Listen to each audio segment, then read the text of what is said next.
علامہ اقبال کی زندگی کا ایک اہم واقعہ جو علامہ اقبال کے خادم میاں محمد علی بخش کے ہاں پیش آیا۔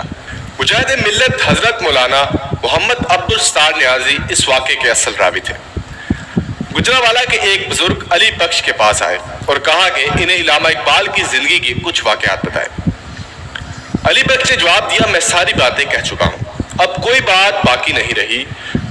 جب اس بزرگ نے اصرار کیا تو علی بخش نے کہا، ہاں ایک واقعہ ایسا ہے جو پیش آیا مگر علامہ اقبال نے اس کی تفصیلات مجھے نہیں بتائی۔ ایک روز علامہ صاحب میری فداکارانہ خدمات سے مسرور تھے اور مجھے کہا، علی بخش بتاؤ تمہیں کیا دوں کہ تم خوش ہو جاؤ۔ میں نے جواب دیا کہ جو معاملات آپ کو ایک دن پیش آیا تھا اور میں نے اس کے بارے میں آپ سے سوال کیا تو آپ نے بتانے سے انکار کر دیا، وہ بتائیے۔ علامہ نے فرمایا، اب بتانا چاہتا ہوں مگر اس شرط کے ساتھ کہ میری حیات میں یہ کسی کو نہ بتانا، البتہ میری زندگی کے بعد بتا سکتے ہو۔ وہ واقعہ یوں ہے، ایک روز نصف شب علامہ اقبال بستر پر لیٹے ہوئے تھے، بے حد بے چین اور مضطرب تھے، دائیں بائیں کروٹ بدلتے تھے، یکا یک آپ اٹھ کھڑے ہوئے اور کوٹھی کے دروازے کی طرف گئے۔ میں بھی پیچھے چلا گیا، اتنے میں ایک پاکیزہ بزرگ اندر داخل ہوئے۔ ان کا لباس خوبصورت اور سفید تھا۔ انہیں آپ اندر لے آئے اور پلنگ پر بٹھا دیا اور خود نیچے بیٹھ کر بزرگ کے پاؤں دبانے لگے۔ اس دوران علامہ صاحب نے ان سے پوچھا کہ آپ کے لیے کیا لاؤں؟ انہوں نے جواب دیا کہ دہی کی لسی بنا کر پلا دو۔ اس پر علامہ صاحب نے مجھ سے کہا کہ جگ لے جاؤ اور لسی بنوا کر لاؤ۔ میں حیران تھا کہ اس وقت لسی کہاں سے حاصل کروں، پارٹی گیٹ جا کر مسلمان کی دکان سے بنوا کر لاؤں یا اسٹیشن جاؤں۔ جو ہی میں کوٹھی سے باہر نکلا تو کوٹھی کے سامنے ایک بازار دکھائی دیا جو میں نے پہلے کبھی نہیں دیکھا تھا۔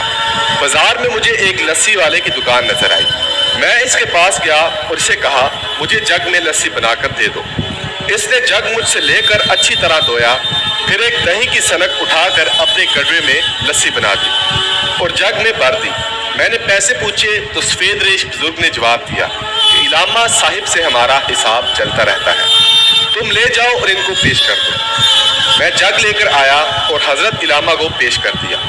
حضرت نے ایک گلاس بھر کر ان سفید ریش روحانی بزرگ کو پیش کیا اور انہوں نے پی لیا۔ پھر دوسرا گلاس پیش کیا اور انہوں نے پی لیا۔ جب تیسرا گلاس پیش کرنے لگے تو انہوں نے کہا، خود پی۔ کافی دیر تک علامہ اقبال ان بزرگ کے پاؤں دباتے رہے اور باتیں کرتے رہے۔ کچھ دیر بعد وہ بزرگ اٹھ کھڑے ہوئے اور کوٹھی سے باہر نکلنے کے لیے چل دیے۔ علامہ صاحب بھی ان کے ساتھ نکلے، میں بھی ان کے پیچھے چلا۔ وہ بزرگ کوٹھی سے باہر نکلتے تو اچانک غائب ہو گئے۔ میں حیران تھا کہ یہ کون تھے، اب کہاں چلے گئے، اور پھر وہ سامنے بازار بھی نہ تھا جس کے ایک دکاندار نے مجھے لسی بنا کر دی تھی۔ اس دن میں نے پوچھا، حضرت یہ بزرگ کون تھے اور دکان پر بیٹھے ریشہ دار بزرگ کون تھے؟ علامہ اقبال نے فرمایا کہ میں ان کے نام بتاتا ہوں لیکن میری زندگی میں کسی کو نہ بتانا۔ جو بزرگ کوٹھی میں تشریف لائے اور لسی پی وہ خواجہ معی الدین چشتی اجمیری رحمت اللہ علیہ تھے، اور جس بزرگ نے لسی بنا کر دی وہ داتا گنبخش علی حجویری رحمت اللہ علیہ تھے۔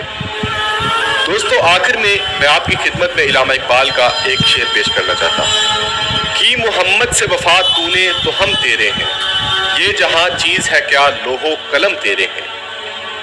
قوت عشق سے ہر پست کو بالا کر دے، دہر میں اسم محمد سے اجالا کر دے۔